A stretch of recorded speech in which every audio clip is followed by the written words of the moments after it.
Pemerintah pusat memberikan regulasi khusus pada perpanjangan PPKM level 4 di daerah istimewa Yogyakarta, terutama aturan pembukaan pusat perbelanjaan, perdagangan, dan mal yang boleh buka dengan kapasitas 50% mulai jam 10 pagi hingga 8 malam. Restoran dan kafe di dalamnya boleh buka, namun hanya melayani pesan antar. Sementara anak di bawah 12 tahun dan lansia di atas 70 tahun dilarang masuk. Pengunjung juga wajib melakukan screening masuk mal dengan aplikasi Peduli Lindungi. Meski masih berstatus PPKM level 4, Yogyakarta sudah membuka pusat perbelanjaan dan juga mal. Namun untuk masuk ke mal harus menggunakan aplikasi Peduli Lindungi.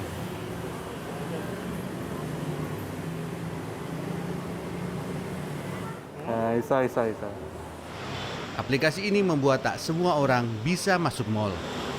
Karena kita sudah vaksin, jadi kita tidak terasa dipersulit ya. Mungkin bagi orang yang belum divaksin, mungkin merasa dipersulit seperti itu. Biar bisa masuk ke sana, tapi belum ke download. Jadi habis itu dia minta surat vaksin, biar bisa masuk ke mall. Kenapa tuh nggak jadi? Karena nggak ada surat vaksin. Pemda DIY sendiri tegas melarang mal buka bila tak taat aturan. Mal belum bisa buka kalau nggak memenuhi persyaratan seperti yang sudah ditentukan untuk semua harus terdata di Peduli Lindungi. Baangin Segar, Asosiasi Pengelola Pusat Belanja Indonesia DIY menyambut baik pelonggaran aturan ini meski masih butuh usaha lebih untuk bisa kembali ke titik normal. Dengan adanya ketentuan baru ini, itu benar-benar angin segar, itu betul ya. Meskipun kalau kita lihat atau kita mungkin hitung secara masing-masing, entah itu berupa transaksi, berupa nominal omset, itu belum tentu langsung seperti pulih kembali.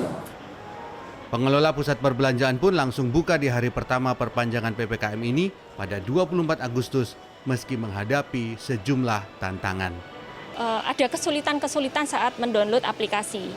Jadi baik belum tahu apa penerapan ini, kemudian saat mendownload juga aplikasinya kurang maksimum, mungkin overload mungkin ya.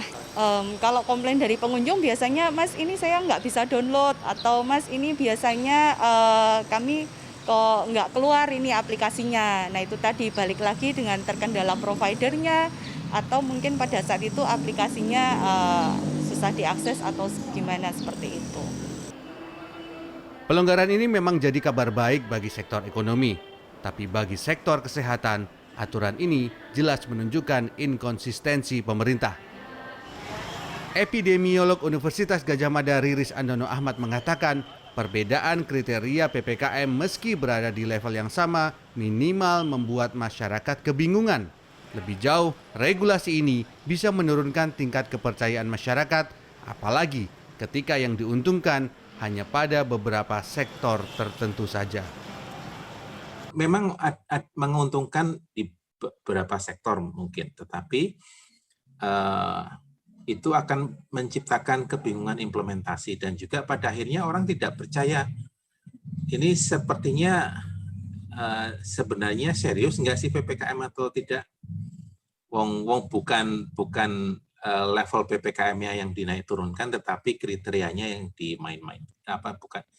Mungkin dimain-mainkan tidak tepat ya, tapi kemudian diubah-ubah.